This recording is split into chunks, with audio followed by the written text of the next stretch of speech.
کہتے ہیں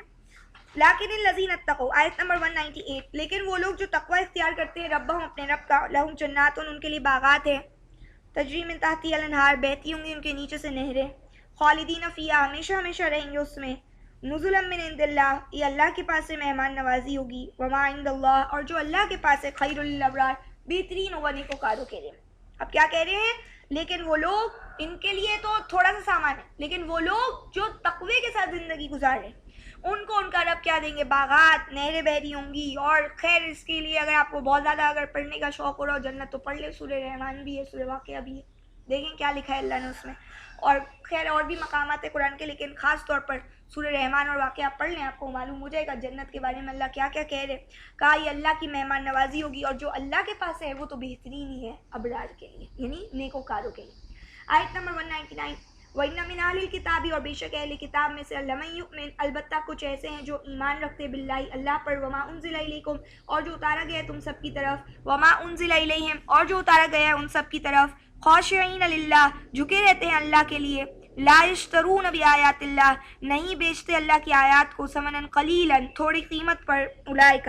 یہی لوگ، لہم اجرہم، ان کے لیے ان کا اجر ہے، عند ربہم، ان کے رب کے پاس،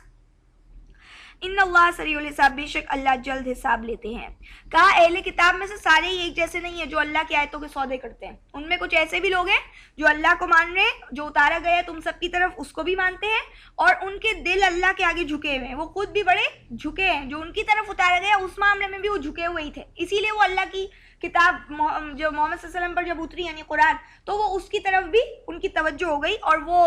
اس کے اوپر ایمان لانے والے بن گئے۔ جیسا کہ ہم نے پڑھا تھا اہل کتاب کی وہ جماعت اور دوسرے برابر نہیں ہے جو راتوں کو اللہ کی آیتیں تلاوت کرتے ہیں اور سجدہ ریز ہے، تو وہ جو اتنے مخلص ہیں انہوں نے کیا کرنا ہے؟ انہوں نے تو اس کو ایکسیپٹ کر لینا ہے، کیونکہ ان کی کتاب ان کو صاف معلوم ہے کہ یہ وہی کتاب ہے جو اللہ کے پاس سے اتری ہے، وہ تھوڑی قیمت اور فائدے نہیں لیتے، تو اللہ کہہ رہے ان کے لیے ان کا اجر ہے ان کے رب کے پاس۔ قرآن میں یاد رکھیے گا کبھی بھی اللہ سب کو ایک کٹہرے میں نہیں کھڑا کرتے، کوئی بھی کسی بھی لیول کا آدمی ہو، اللہ کہتے کچھ اکثریت اگر ایسی ہے تو کم ایسے بھی ہیں، تو اسی لیے میں اور آپ کو بھی پورے اوور آل کسی کو خراب نہیں بولنا چاہیے، یہ تو ہیں ہی ایسے نہیں بولنا چاہیے، یہ اللہ کا انداز نہیں ہے، میں اور آپ کیسے اختیار کر سکتے ہیں۔ اور پھر یہ کہ اللہ نے کہا ان کے لیے تو ان کا اجر بھی ان کے رب کے پاس، اور اللہ بڑا جلد حساب لیتے ہیں، ہمیں لگتا ہے بہت دیر ہو گئی حساب ہو جانا چاہیے، اور اللہ کیا کہہ رہے ہیں؟ اللہ کی صفت ہے سریع الحساب، اللہ جلد حساب لے لیتے ہیں۔ تو کیا جلدی تو ہے نا، 50-60 سال کی زندگی کیا ہوتی ہے؟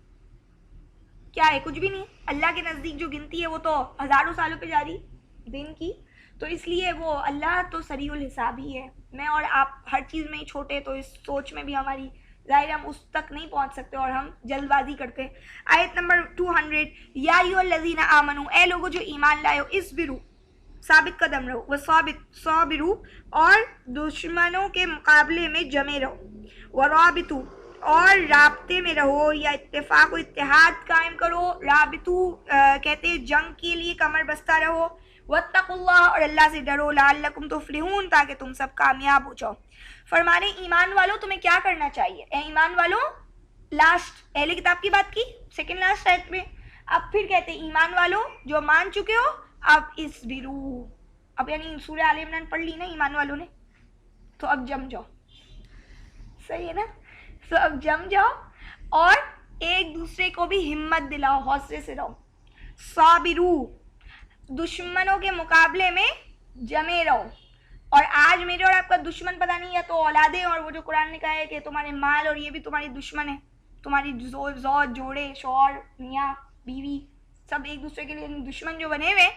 تو یا تو وہ دشمنوں کے مقابلے میں جمے رہو، جس کا جو دشمن ہو اور سب سے بڑا شیطان، اس کے مقابلے میں جمے رہو، اور رابطو کو کہتے ہیں بالکل اپنے آپ کو باندھ لینا، ربط یعنی باندھ لینا۔ تو کس طرح سے جنگ کے میدان میں ہر طرح سے تیاری کے ساتھ جب بندہ جاتا ہے گھوڑے وغیرہ کی، اور اپنے آپ کو بالکل فزیکلی ہر طرح سے مینٹلی فٹ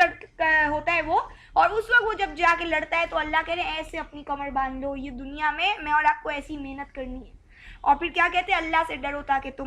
تم کامیاب ہو جاؤ، یعنی کامیابی کا راز کس میں؟ تقویٰ میں، تقویٰ ہی کامیابی ہے۔